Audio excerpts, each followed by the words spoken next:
नमस्कार, जय श्री राम बंधुओं। 18 अक्टूबर को ग्रह कुल के राजा भगवान भुवन भास्कर सूर्य नारायण दोपहर 1:18 पर अपनी नीच राशि तुला राशि में प्रवेश करने जा रहे हैं, जहां ये 17 नवंबर तक विराजमान रहेंगे। बंधुओं, हमने आपको पहले भी बताया कि तुला राशि में सूर्यदेव नीच के होते हैं, अतः इनके शुभ प्रभावों में कुछ कमी देखने को भी मिलेगी। इस कार्यक्रम के माध्यम से हम आपको विस्तार के साथ बताएंगे कि सूर्य गोचर का आपके जीवन पर क्या प्रभाव पड़ेगा। बिजनेस, नौकरी पेशा जीवन, सरकारी कामकाज, आर्थिक निवेश और सरकारी सेवा की तैयारी, हर आयाम पर इनका गहरा प्रभाव पड़ेगा। विशेषकर 8 ऐसी राशियां हैं जिन्हें गोचर कालखंड की इस अवधि में खास तौर पे सावधानी रखनी होगी। जो उपाय आपको इस कार्यक्रम में बताए जाएं उन्हें ठीक तरीके से करते चलिएगा, अन्यथा इस अवधि में चुनौतियां आप पर कहीं ना कहीं भारी पड़ सकती हैं। उपाय सबसे अंत में बताएंगे, इसलिए उपायों को जरूर करिएगा।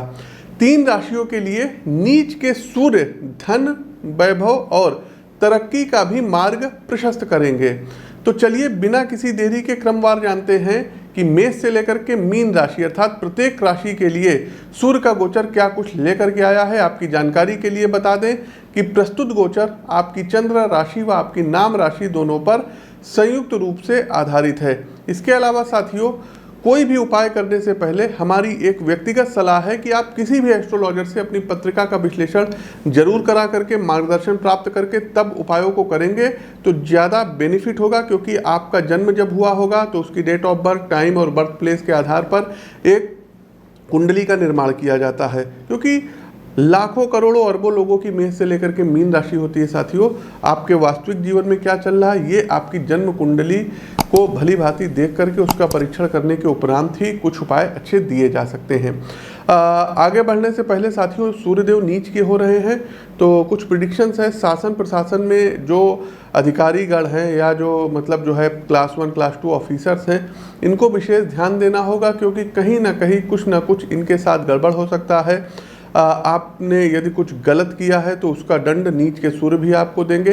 पॉलिटिशियंस को इस दौरान बहुत ही ज़्यादा सावधान रहना होगा, क्योंकि कई बड़े पॉलिटिशियंस के जेल जाने के योग अब और प्रबल इधर सूर्यदेव करा देंगे। इसके अलावा साथियों, जिन जिन जगहों पर इलेक्शंस हैं तो वहाँ पर देखिएगा सूर्यदेव नीचस्थ हो चुके हैं, तो दल बदलूपन जो है इधर ज़्यादा होगा। और हमने प्रिडिक्शन पहले ही बता दिया था, मध्य प्रदेश के चुनाव में हमने आपको बताया था कि कांग्रेस कमबैक करेगी, छत्तीसगढ़ में भी कांग्रेस कमबैक करेगी और राजस्थान में कांग्रेस जो है रहेगी। इसके अलावा जो है क्या कहते हैं, तेलंगाना में जो है KCR राव ये फिर से मुख्यमंत्री पद पर सुशोभित होंगे। तो ये हमारी प्रिडिक्शन थी, आप लोग नोट कर लीजिएगा। अपनी कुंडली का विश्लेषण यदि व्यक्तिगत तौर पर हमसे मिल करके करवाना है तो आप लोगों का स्वागत है। लखनऊ में आकर के आप हमसे मिल सकते हैं और अपनी कुंडली का विश्लेषण करवा सकते हैं। इसके अलावा हर महीने हमारा दिल्ली आगमन होता है, तो स्क्रीन के दिए गए नंबरों पर आप लोग देख सकते हैं। दिल्ली में आकर के आप लोग हमसे मिल सकते हैं और अपनी पत्रिका का विश्लेषण करवा सकते हैं। प्रिय साथियों, भूकंप अभी नेपाल में और भारत में भूकंप के झटके महसूस किए गए थे और मंगल जब अस्त हुए थे तो उसमें हमने जो है भविष्यवाणी की थी कि नेपाल में और भारत में भूकंप आएंगे। और देखिए दर्शकों, भूकंप भी आए, उस भविष्यवाणी का आप अंश देख सकते हैं। साथियों, नेपाल, भारत, अफगानिस्तान हो गया और पाकिस्तान हो गया, ईरान हो गया, यहाँ पर कुछ भूकंप इत्यादि जो है काफ़ी बड़े पैमाने पे भूकंप आ सकते हैं। तो जब तक मंगल अस्त है जनवरी तक का विशेष ध्यान रखिएगा, भूकंप से कुछ क्षति होती हुई दिखाई दे रही है। दूसरा साथियों, हमने प्रिडिक्शन की थी, भविष्यवाणी की थी कि सेना के ऊपर कोई संकट आ सकता है। त्रिपुरा में साथियों बादल फटा और 100 से ज़्यादा लोग लापता हो गए और उसमें हमारे कई जवान शहीद हो गए। दूसरा साथियों, अगर देखा जाए तो सीरिया में ड्रोन अटैक हुआ और वहाँ 100 से ज़्यादा सैनिक इनकी जो है मृत्यु हो गई। इस वीडियो का भी अंश आप देख सकते हैं। आर्मी से जुड़े हुए हैं, पैरामिलिट्री से जुड़े हुए हैं, पुलिस से जुड़े हुए हैं, अपने सिक्योरिटी का विशेष ध्यान रखिएगा, रक्तचाप वगैरह की आपको शिकायत ना हो। और आस पड़ोस के मुल्क में जैसे कि अफगानिस्तान हो गया, पाकिस्तान हो गया, ईरान इत्यादि हो गया, यहाँ पर कोई बहुत बड़ा टेररिस्ट अटैक देखने को मिलेगा। काफ़ी लोगों को जो है जीवन पर संकट आ जाएगा। चलिए अधिक समय ना लेते हुए आगे बढ़ते हैं। स्कॉर्पियो, वृश्चिक राशि। वृश्चिक राशि के यशस्वी बंधुओं, यशस्वी मैंने कहा है, ध्यान रखिएगा। वृश्चिक राशि के यशस्वी बंधुओं, दसम भाव के स्वामी सूर्य का द्वादश भाव में गोचर जीतने के जज्बे को बढ़ाने वाला सहायक सिद्ध होगा। मन मस्तिष्क का सारा फोकस धन कमाने के ऊपर केंद्रित रहेगा।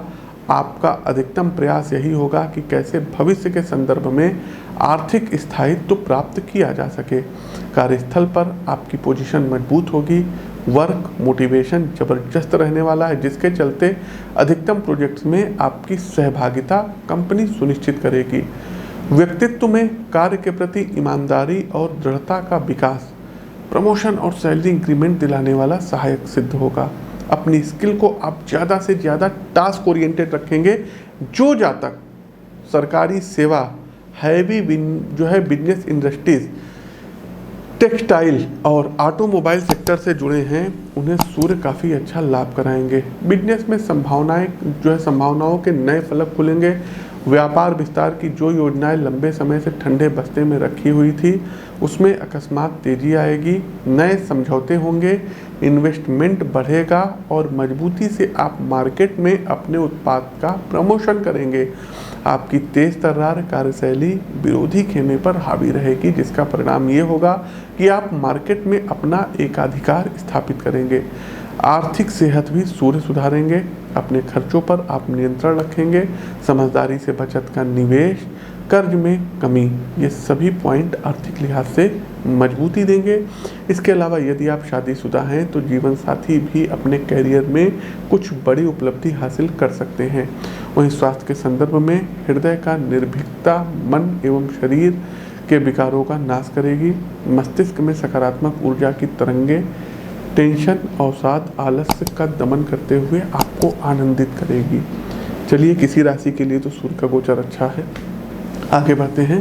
ब्रॉड इम्पैक्ट आर्थिक नफ़े नुकसान पर पड़ता हुआ दिखाई दे रहा है। करियर यानी नौकरी पेशा जीवन के संदर्भ में यदि स्थितियों की विवेचना करें तो आपकी ओर से दायित्व निर्वहन में कहीं कोई कमी नहीं रहेगी, लेकिन कंपनी अथवा आपका विभाग उस स्तर पे आपको प्रोत्साहन नहीं देगा जिसकी उम्मीद आप कर रहे थे। ये स्थिति आपके मानसिक उत्साह को घटाने का काम कर सकती है। यहाँ सावधानी रखिएगा। निराश होकर कोई भी ऐसा निर्णय मत लीजिए जिससे और ज़्यादा नुकसान उठाना पड़े। आपके लिए सलाह है कि बिना किसी पारितोषिक कामना के निरपेक्ष रूप से दायित्व निर्वहन करते चलिए। जल्द ही आपकी योग्यता का सूर्य जीवन में सफलता का प्रकाश लेकर के आएंगे। वहीं संबंधों और पारिवारिक जीवन की यदि बात करें तो मित्रों, आवश्यकता से अधिक उम्मीद रिश्तों में कड़वाहट पैदा कर सकती है। ये चीज़ आप भली भांति जान लीजिए। मेरा व्यक्तिगत रूप से मानना है कि परिवार में आप इस बात का हिसाब ना रखिए कि आपको मिला कितना, बल्कि आपने कंट्रीब्यूट क्या किया, इसका ध्यान रखें तो फैमिली लाइफ आपकी स्मूथ चल सकती है। अब आते हैं कार्यक्रम का अंतिम उपाय अंतिम पड़ाव है उपाय सेगमेंट का। उपाय क्या करना रहेगा, सभी राशियों के लिए है, सर्वमान्य उपाय है। देखिए, प्रातःकाल जितनी जल्दी उठ सकते हैं उठ जाइए। कोशिश कीजिए कि सूर्य उदय से आपको पूर्व उठना है और भगवान भुवन भास्कर को एक आप पीतल का या स्टील का लोटा ले लीजिए। उसमें आपको जल भरना है, थोड़ा सा गंगा जल डालना है, गुड़ मिलाना है और उसको अच्छे से घोलना है, खूब अच्छे से मिक्स कर लीजिए। इसके बाद दर्शकों, अगर कोई लाल पुष्प हो तो उस लाल पुष्प को उसमें लोटे में डालिए। थोड़ा सा अक्षत वगैरह उसमें डाल दीजिएगा, लाल कुमकुम डाल दीजिएगा। और कुमकुम मतलब रोली होता है, ये ध्यान कर लीजिए। उगते हुए सूर्यदेव को आपको अर्घ देना है। ओम ह्रीं ह्रीं ह्रीं सूर्य आदित्याय नमः या ओम ह्रीं ह्रीं ह्रीं सूर्याय नमः, ये 2 मंत्र है दर्शकों। इस मंत्र से आप अर्घ दे सकते हैं। अर्घ देने के बाद आसन बिछा करके वहीं बैठ जाइएगा और उसके बाद अगर हो सके तो 3 बार आदित्य हृदय स्तोत्र का पाठ, अन्यथा 1 बार आदित्य हृदय स्तोत्र का पाठ आपको अवश्य करना होगा। दूसरा साथियों, कोशिश ये करना है कि संडे वाले दिन, रविवार वाले दिन, एक तांबे के लोटे में कुमकुम मिक्स करके और जो आग का पेड़ होता है जिसको मदार का पेड़ बोला जाता है, इसमें आपको जल चढ़ाना होगा। अगला एक उपाय है, यदि आपने माणिक्य पहना हो तो इधर 1 माह के लिए माणिक्य उतार दें जब तक सूर्यदेव तुला राशि में रहेंगे। प्रत्येक दिन अथवा रविवार वाले दिन गाय को गुड़ अवश्य खिलाइएगा। साथ ही साथ साथियों, कोशिश कीजिए कि किसी भी कार्य पर निकलने से पूर्व थोड़े से गुड़ का सेवन करके आप निकलिए। सूर्य कवच का पाठ और खास करके याज्ञवल्क्य मुनिकृत सूर्य कवच का पाठ यदि आप लोग प्रतिदिन करते हैं तो कोई भी परेशानी आपके जीवन में आएगी ही नहीं। इस चीज़ को आप लिखित में हमसे ले लीजिए। साथियों, इसके अलावा प्रातःकाल सुबह जल्दी उठिए तो दोनों हथेलियों के दर्शन करिए। कराग्रे वस्ते लक्ष्मी, कर मध्य सरस्वती, कर मूले तु गोविंदा, प्रभाते कर दर्शनम करके हथेली के दर्शन करिए। श्री अर्थात लक्ष्मी की प्राप्ति होगी। लाल चंदन का तिलक मस्तक पर लगाइएगा और यदि आपके माता पिता हैं आपके साथ तो सुबह उठ करके उनका पैर आपको छूना है। यदि आप उनसे दूर रहते हैं तो उनका चित्र होगा, हाथ जोड़ करके उनको प्रणाम कर लीजिए, आशीर्वाद आपको मिल जाएगा। तो साथियों, ये तो था हमारा सूर्य का तुला राशि में गोचर। कैसा लगा कमेंट बॉक्स के माध्यम से अवगत कराइए। नए हैं तो चैनल को सब्सक्राइब करिए, बेल आइकन दबाइए। अपनी वाणी को विराम देते हुए ज्योतिष के इस मंच से मैं पंडित आशीष वत्स आप सभी प्रबुद्ध साथियों से विदा लेता हूँ। नमस्कार, राम राम।